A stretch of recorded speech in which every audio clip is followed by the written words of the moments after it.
Private sector firms were forced to reduce purchasing of goods in March in what Stanbic Bank Kenya attributes to higher cost of inputs.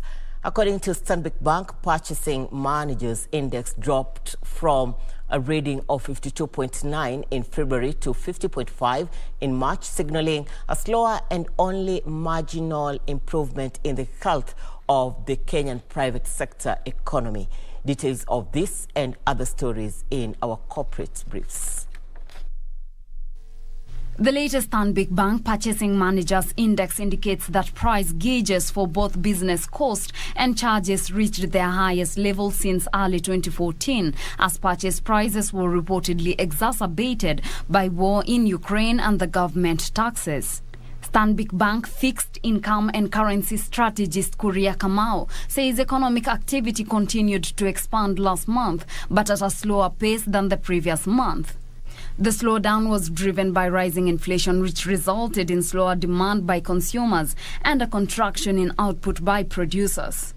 Input prices rose at the fastest rate in 8 years, driven by higher taxes and the Russia-Ukraine conflict, which has increased food, fuel and fertilizer raw material cost.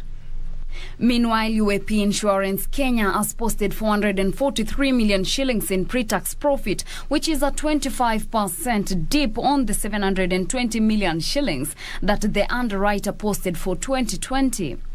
The firm attributes the dip in profits to property re-evaluation loss of 600 million shillings that was triggered by expiring lease contract and downward renegotiation of rent to align with the market rate. The gross written premium was up 24% to 13.18 billion shillings.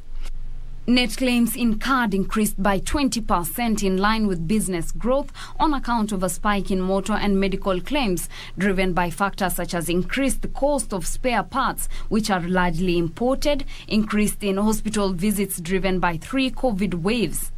COVID claims contributed 4 percentage points to our overall medical claims ratio. Reporting for Lunchtime News, I am Teresa Mutai.